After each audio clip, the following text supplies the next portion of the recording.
নমস্কার, কেমন আছো সবাই? আশা করি সবাই ভালো আছো। আমার নতুন একটি ব্লগে সবাইকে স্বাগত।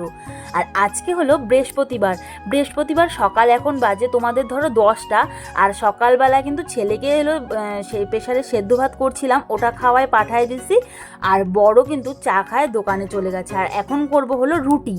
আজকে বরমশাই বলছে আজকে কিন্তু আমি প্রেসারে সেদ্ধ ভাত আর খাবো না, আজকে আমার জন্য রুটি বানায় নিয়ে আসবা। তো এই যে দেখো, এর জন্য কিন্তু আমি রুটি বানাচ্ছি। তো বেশ কিছুদিন ধরে রুটিটা তেমন খাওয়া হচ্ছে না, জন্য বর আজকে বললো যে আজকে কিন্তু রুটি খাবো। এর জন্য রুটিটা আটাটা মাইখে দেখো আমি রুটিটা বানাচ্ছি। আর যেহেতু শ্বশুর মশাই বাড়িতে নেই, সেহেতু কিন্তু আমাকেই রুটিটা নিয়ে যায়। আর এখন কি বলো তো, এখন খালি কয়টা রুটি করব, আর কিছু করব না। কালকে না নিরামিষ সবজি করছিলাম, যে সেটাই না আছে, তো ফ্রিজে রেখে দিচ্ছি। তো অতগুলা সবজি তো ফেলে দিব, তো ওটাই হলো এখন গরম করে মানে রুটির সাথে নিয়ে যাব। সকালের খাওয়া তো তো খায় নিবে বর। তারপরে যে দেখো রুটিটা করছি, আর বেশি রুটি না, তো রুটিটা না হয়ে গেছে, কয়েকটা রুটি তো তাড়াতাড়ি হয়ে গেল। তো রুটি বানায় এবার দেখো রেডি হয়ে নিচ্ছি। আর কি বলো তো, এত চুল উঠে তোমাদেরকে কি বলবো, মানে বর্ষাকাল জন্য নেই কি জানি না, কিন্তু খুবই চুল উঠতেছে। মানে আর এরকম যদি চুল উঠতে থাকে তো আমি কিছুদিনের মধ্যে টাকলা হয়ে যাব। আর প্রচুর রোদ তুষতে জন্য দেখো একটা খোপা করে নিলাম, মানে চুল ছাড়া অসম্ভব, চুল ছাড়াই যাবে না। এর জন্য দেখো খোপা করে নিলাম। আর বাইরে দেখছো কতটা রোদ, মানে রোদ্রে তাকানো যাচ্ছে না। আর এবার একটু দেখো লিপস্টিক পরে নিলাম, মানে মেয়েদের কোথাও গেলে কিন্তু একটু লিপস্টিক পরতেই হবে। তো হালকা করে একটু লিপস্টিক দিয়ে দিলাম। এরপর দেখো দোকানে চলে আসছিলাম, বর খায় দেয় এবার চলে যাচ্ছে একটু মার্কেটে, ওর একটু রিপেয়ারিংয়ের কাজ আছে। তো ও চলে গেল, তো আমি না জানতাম না যে ও মার্কেটে যাবে। তো আসলো, মানে আমি যদি গেলাম, ও খাওয়া দাওয়া করলো, বলো তুমি দোকানে বসো, আমি একটু আমার রিপেয়ারিং আছে, তো আমি একটু মার্কেটে যাব। তো আমি যদি জানতাম ও মার্কেটে যাবে, তাহলে আমি একটু কিছু খাইয়ে আসতাম, মানে জানি না যে ও মার্কেটে যাবে। তো কী করবো, খুব খিদা পাচ্ছিল। তো এই যে দেখো একটা কেক কিনে কেক খাচ্ছি। আর শুধু শুধু শুকনা শুকনা কেক কি এমন করে খাওয়া যায় বলো তো? আর এই কেকগুলো না আগে না অনেকটা টেস্ট ছিল, আর এখন সেই টেস্টটা না নাই, শুধু মানে খসখসা টাইপের লাগে, আর খাইতেও কিন্তু অতটা ভালো লাগে না। আর তারপরে দেখো এই যে এটা এই মানে এই আমার বরের অপোজিটে ঠিক এই ক্লাবটা দেখছো, এই ক্লাবে কিন্তু অনেক বিয়ে হয়। যখন বিয়ের সিজন পড়ে না, মানে ভিড় হয়ে থাকে প্রচুর, মানে ডেলি ধরো বিয়ে লাগতেই থাকে। আর মানে অনেক মানুষও দেখা যায়। আর এরপরে দেখো খায় নিচ্ছি হলো যে ভেজিটেবল প্যাটিসগুলো, যেগুলো না স্কুলে ধরো খাইতাম তখন না 5 টাকা কি 6 টাকা এরকম নিত। আর এখন এই প্যাটিসগুলোর দাম হয়ে গেছে 20 টাকা। বলো তো কতটা দাম মানে বাইরে গেছে এই মানে কয়েকটা বছরেই, 10-11 বছরে কিন্তু অনেক দাম বাইরে গেছে।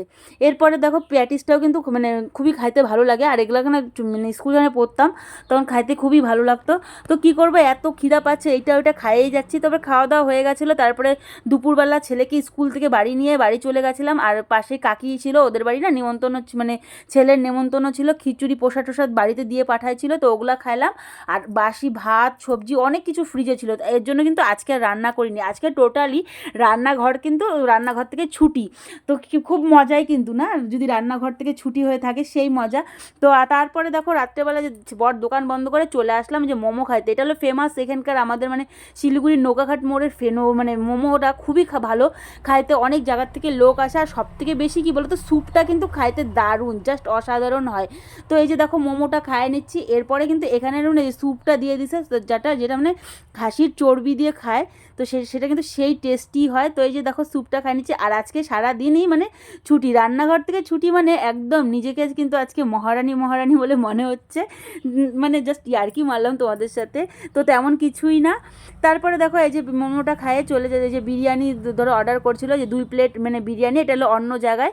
তো এখানে না 2 প্লেটই বিরিয়ানি অর্ডার করা হয়েছিল, যেহেতু মানে 2 প্লেটে 3 জনের হয়ে যাবে, যেহেতু মোমো খাওয়া হয়েছিল। আর বিরিয়ানিতে এক প্লেটে কিন্তু অনেকটা করেই থাকে, তো 3 প্লেট নিলে কিন্তু আমরা কেউ খাইতে পারবো না। তো এই যে ছেলেকেও দিয়ে দিলাম, আর ছেলে যে খাচ্ছে। আর ভাত হলে ছেলেকে কিন্তু খাওয়াই দিতে লাগে, আর বিরিয়ানি তো দেখো ওকে আর খাওয়াই দিতে লাগতেছে না, যেহেতু আমার ছেলে না বিরিয়ানিটা খুবই ফেভারেট। ও মানে একটু কিছু হলে খালি বিরিয়ানি করে। তো দেখো ও একা একাই খাচ্ছে, নাহলে অন্য সময় হলে কিন্তু ওকে খাওয়াই দিতে লাগে। আর এখানে না চিকেনের পিসটা অনেকটা বড় ছিল জন্য মানে বরকেও একটু ভাঙিয়ে দিলাম। তাই যে রাত্রেও কি তাহলে আজকে আর রান্না করতে হলো না, ধরতে গেলে তাহলে সারাদিনই আজকে রান্নাঘর থেকে ছুটি হয়ে গেল। বা এরকম দিন যদি হয় তাহলে আর কি চাই বলো তো। এরপরে খাওয়া দাওয়া করে দেখো আসলাম হলো বাড়িতে।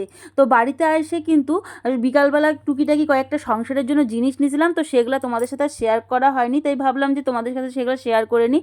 কয়েকটা প্লেট নিয়েছিলাম, আর নিয়েছিলাম হলো আটা ছাঁকনি, আর ব্রাশ রাখার ঝুড়িগুলো নিয়েছিলাম, আর দুইটা কৌটা নিয়েছিলাম, মানে চিনি চাপাতা এগুলো রাখার জন্য। তো তো তোমাদের সাথে শেয়ার যেহেতু করা হয়নি, তো তাই ভাবলাম যে একটু তোমাদের সাথে শেয়ার করে দিই। আর মেয়েদের কিন্তু মানে সংসারের জিনিস রাস্তা দিয়ে গেলেই কিন্তু নিতে ইচ্ছা করে, এটা মেয়েদের কিন্তু স্বভাব। এরপরে দেখো এই যে রাত্রে হলো শোয়ার ড্রেস টেস চেঞ্জ করে রাত্রে শোয়ার বিছনাটা করে নিলাম।